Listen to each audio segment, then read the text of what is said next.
प्यारे बच्चों, मैं आज आपको जो है कूलाम के नियम को पढ़ाने के बाद कूलाम के नियम का सदिश स्वरूप बताने जा रहा हूं।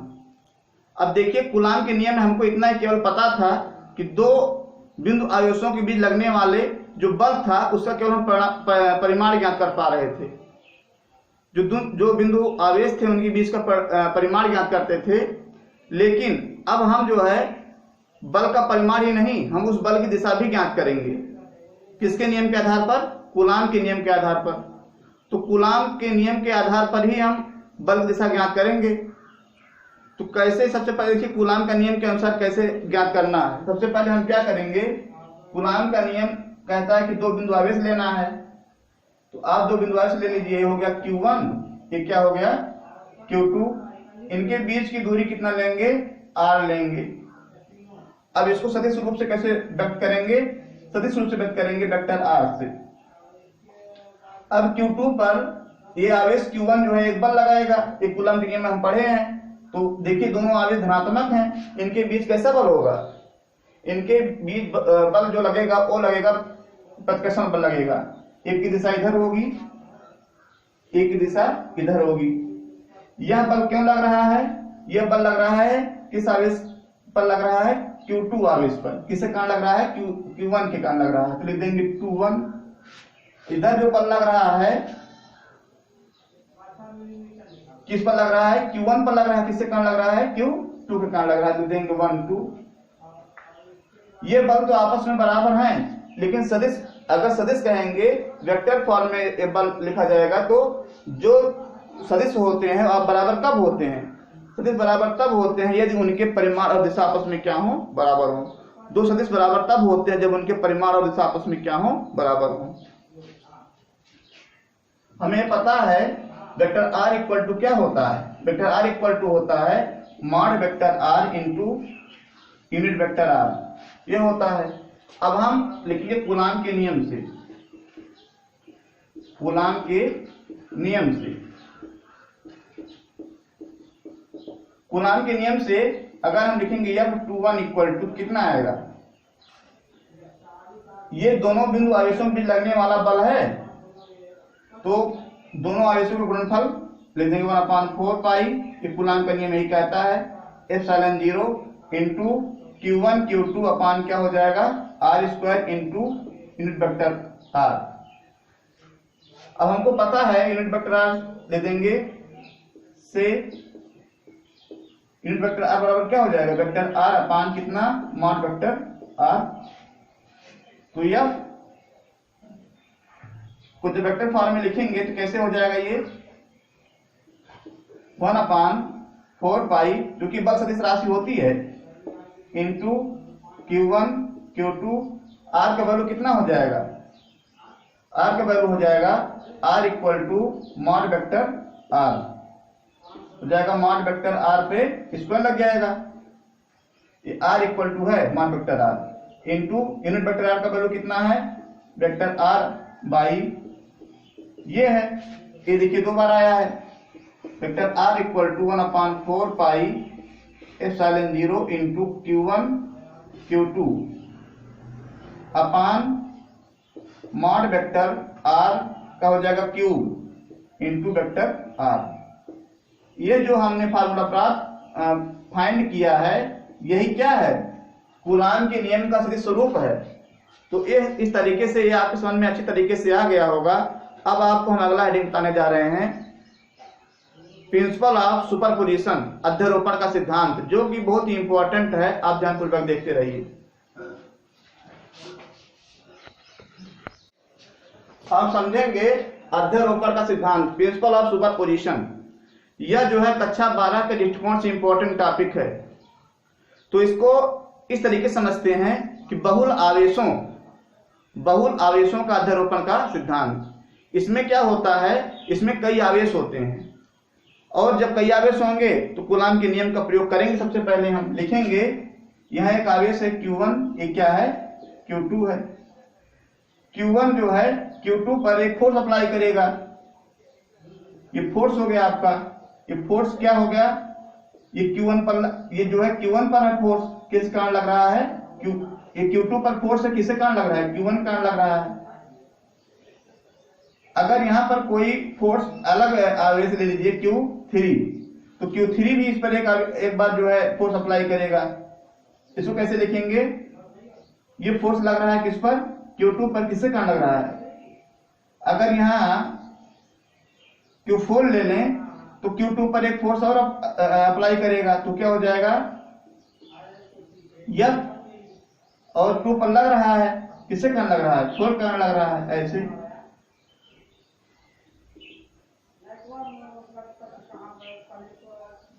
तो आप देख रहे हैं किसी निकाय में बहुत आवेश हैं, किसी निकाय में अनेक आवेश हैं, और किसी आवेश पर जब जो है कोई बल आरोपित होता है, किससे कारण आरोपित होता है? आवेशों के कारण कोई बल आरोपित होता है, तो उन बलों का जो परिणामी होता है उनकी योग के बराबर होता है। तो इनका जो परिणामी होगा, यहां देखिए परिणामी बल ले लीजिए, तो F इक्वल टू क्या होगा? F equal to F21 plus vector F23 plus vector F24। इस तरीके से और भी हम चाहें तो बल आरोपित कर सकते हैं चार्ज बढ़ा करके। तो जो है प्रिंसिपल ऑफ सुपरपोजिशन क्या कहता है, ध्रुवपण सिद्धांत क्या कहता है? ये किसी निकाय में अनेक बल हों, या किसी निकाय में अनेक बल हों, तो किसी अन्य आवेश पर उन आवेशों का जो बल आरोपित होता है उन सबका योग उनके परिणामी बल के बराबर होता है। यही है आपका क्या? ध्रुवपण का सिद्धांत है। आप इसको नोट कर लीजिए, यह एक इंपॉर्टेंट सिद्धांत है जिससे कि आपको जानकारी अच्छी तरीके से हो जाएगी। फिर इसके बाद आप देखिए,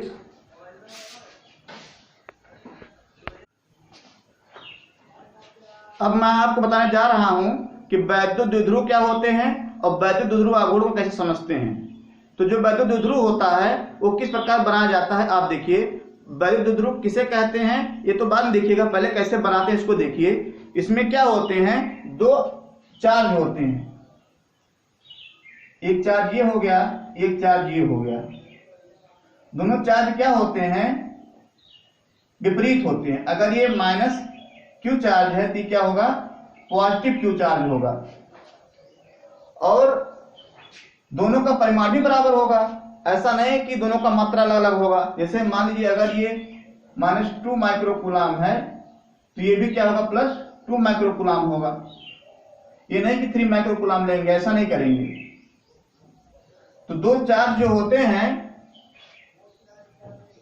दो चार्ज जो है विपरीत होते हैं, आवेश के होते हैं, और उनके बीच की दूरी जो होती है अल्प दूरी पर रखे जाते हैं।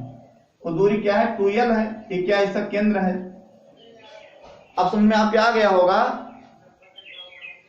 वैद्युत द्विध्रुव जो होता है ऐसा निकाय होता है जिसमें दो विपरीत परंतु बराबर आवेश, मतलब उनका प्रकृति विपरीत हो, उनका जो एक प्लस हो एक माइनस हो, उनका प्रकृति विपरीत हो, परंतु बराबर आवेश एक दूसरे से, मतलब परिमाण बराबर हो, एक दूसरे से अल्प दूरी पर रखे जाते हैं। तो ऐसे निकाय को कहते हैं क्या? वैद्युत द्विध्रुव।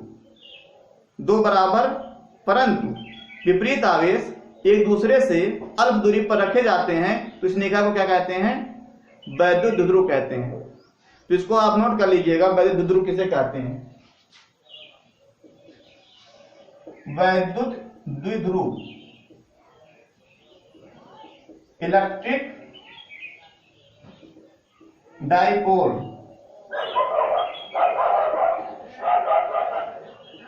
दो बराबर परंतु विपरीत आवेश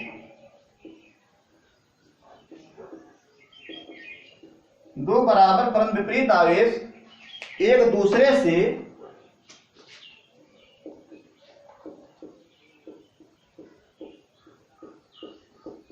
अल्प दूरी पर रखे हों, तो इस निकाय को, निकाय मतलब सिस्टम, इस निकाय को वैद्युत द्विध्रुव कहते हैं। अब वैद्युत द्विध्रुव के लिए कुछ एग्जाम्पल आपको हम बता देते हैं, जैसे H2O, NH3, HCl, CH4, ये क्या है? ये वैद्युत द्विध्रुव हैं। तो इसको आप याद कर लीजिएगा, ये बोर्ड परीक्षा में आता है कि वैद्युत द्विध्रुव किसे कहते हैं। अब आएगा वैद्युत द्विध्रुव आघूर्ण, electric movement, dipole movement, electric dipole movement, इसको हिंदी में कहते हैं वैद्युत द्विध्रुव आघूर्ण।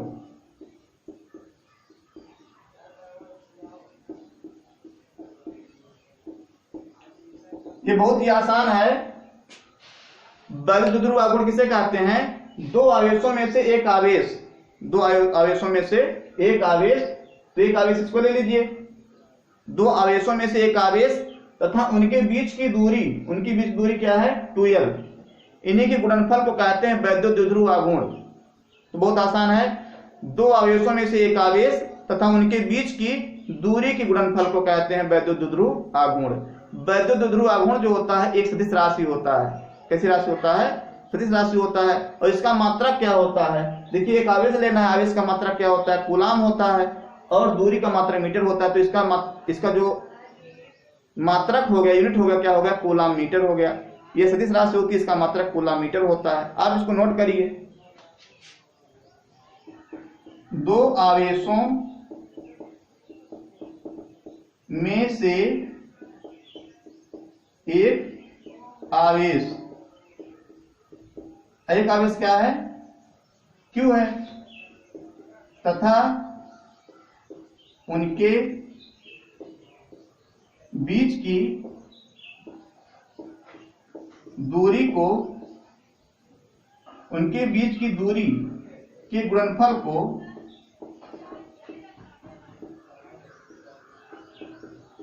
वैद्युत द्विध्रुव आघूर्ण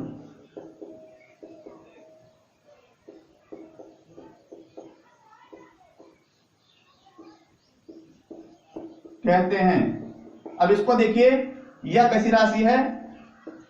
यह सदिश राशि है।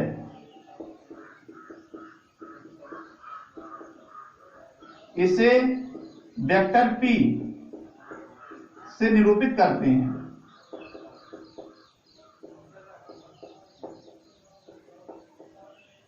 इसका मात्रक क्या हो जाएगा? मात्रक बताया आपको क्या होता है? Coulomb metre. इसका मात्रक क्या होता है? Coulomb metre. सूत्र क्या हो जाएगा? वेक्टर P इक्वल टू क्या हो जाएगा? P इक्वल टू क्या हो जाएगा? 2, मतलब ये हो गया, एक आवेश लेना है तो क्या लेंगे?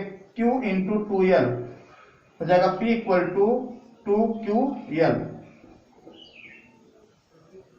तो इसको जो आप नोट कर लेंगे, सूत्र का उपयोग होता है क्वेश्चन सॉल्व करने में। इस तरीके से मैंने आज आपको क्या क्या बताया? मैंने आपको बताया कि वैद्युत द्विध्रुव क्या होता है, वैद्युत द्विध्रुव आघूर्ण किसे कहते हैं, कूलाम के नियम का सदिश स्वरूप क्या होता है, और हमने बताया आपको प्रिंसिपल ऑफ सुपरपोजिशन, अध्यारोपण का सिद्धांत। इतना टॉपिक मैंने आपको बताया। अगर आप इस टॉपिक को तैयार कर लेंगे तो आपका जो है बोर्ड एग्जाम की भी तैयारी होती रहेगी। इसके अलावा अगली टॉपिक हम कल के वीडियो में डालेंगे। अगर आज का टॉपिक आपको पढ़ने में समझने में अच्छा लगा हो तो आप मेरे वीडियो को लाइक करिए, सब्सक्राइब करिए और अपने दोस्तों को भी शेयर करिए, जिससे कि उनका भी अधिक से अधिक लाभ हो। Thank you watching this video.